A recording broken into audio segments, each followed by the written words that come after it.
I gave you the story when the last time I saw your pops, and it was in Orange County. Then somebody calls me and tells me, hey man, he just fainted, he's in the hospital. Then all these rumors started going around. Of course, I started calling up my people, and they're like, oh no, he's got bronchitis, oh no, he's got this, and he's got that. Okay, cool. When they announced his passing, I was listening to Theo, I believe, 92.3 The Beat. And I had just gotten to the studios, to a studio session. And it was during the day when they announced that your pops had passed away, okay? Now, I cannot sit here and say that I was close to him like Yella, Dre, you know, that would be foolish of me. But the few times that he did come over to my house or I was there in the studio while they were recording, I cherish those moments because your pops was the leader, if you will, of a group that changed music globally. Okay? Globally. And before I did this podcast, I started this podcast in 2019, September 11, 2019. I was doing a lot of other podcasts just to promote the documentary that I was filming. And every time they would ask me, hey, when you would do the mixtapes with Eazy, you know, how was it? And I go, first of all, let me say this. I'm getting sick and tired, and with all due respect to Tupac, with all due respect, may they rest in peace, him and Biggie. But there wouldn't be no Biggie, no Tupac, or none of this genre of music if it wasn't for Eazy-E, the godfather of gangster rap. Real talk. And that was always me. Now, I'll say it this way. I used to say that pissed off because I never heard enough people say that. Real talk. Yeah. You know, I was like, where's everybody else? Yeah. You know, this guy was the guy who started it all. Real talk, yeah. You know, and then, but everybody, sad to say, just wants to give. And I'm a fan of Pac, I'm a fan of Biggie, but they only refer to them. Yeah. And you, Tony, you know I feel like that because that was the reason of me really picking up a microphone and saying I'm gonna do it. If nobody else gonna do it, then and that's just the energy that I give every fan that hasn't want to look like, oh, you just want to woo through. Well, here's the drive to that. Like if nobody else gonna do it, I'll be damned his son's gonna do it. As long as I'm living and breathing, you gonna know. You know what I'm saying? What it is. If they didn't give us what we were supposed to get, as far as an estate wise or anything else, everybody want to feel. In my heart, my mind, it was, hey, this is the lane that he left for me to sit here and hey, take care of yours and do what you're supposed to do. You know what I mean? I'm your daddy and this is what I did. You know what I mean? I left this legacy as far as for you to go do. You know what I mean? I'm not only his first son, but I'm Eric Wright as well. So you know what I mean? As fucked up as it does fuck with me in times in my life, in the 30-some years that I've been living, I still grapple on it and push with it as energy. You feel what I'm saying? That's what I'm destined to do.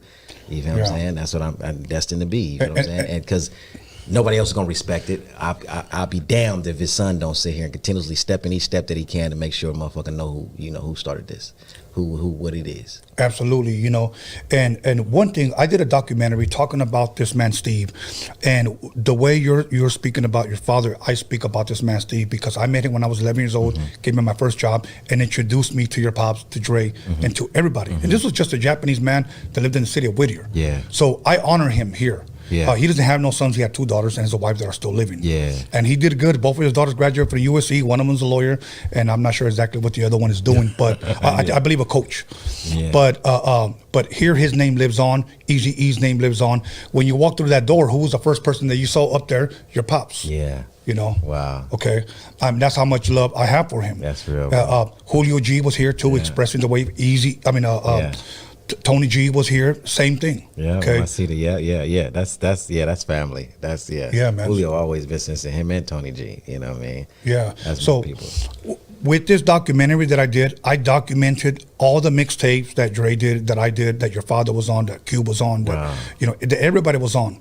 For me, in the West Coast, the home of the West Coast mixtape is at the Roadium Swamp Meet, because that's where NWA would rap on these mixtapes for several years for this man to sell, and I was a part of it. And your dad is a part of that, big time. You know, that's where it all started for a lot of people.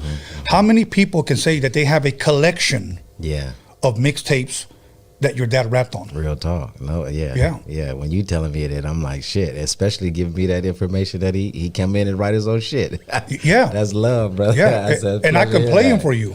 You know, so once again, we have love for him here, and I had been wanting to get you here so you can share your story. But now, as far as We'll get into the movie a little bit later, but I wanted to ask you, so where were you, and I shared it with you, where I had just arrived into a studio session in the city of Alhambra, and they had announced that your pops had passed away. Where were you when you first heard that your pops had passed away? Do you remember where you were? Yeah, when I got the numerous calls, this was like the fourth or fifth time that we heard that he passed away. So this was the final time, and I was with his brother, my uncle, his brother Kenneth Wright, my uncle, and we were there, and I was just kind of numb, so I had no feeling. Right. You know, I didn't think I got a feeling until, and it's crazy because she's probably watching, but I didn't get a feeling until my sister was finna jump off of a ledge because she was crying, and once I seen that, I knew that okay, this time is for real. Yeah, it must be for real, because I got plenty of calls before that he was, because I was either staying with my uncle or my grandmother, who was always usually at the hospital. So you know what I mean. So she was gone a lot. So I was with his brother, and I got a lot of calls. So that time I got a call, I was with him, and then I traveled to go see where my sister and my mom was at. Okay.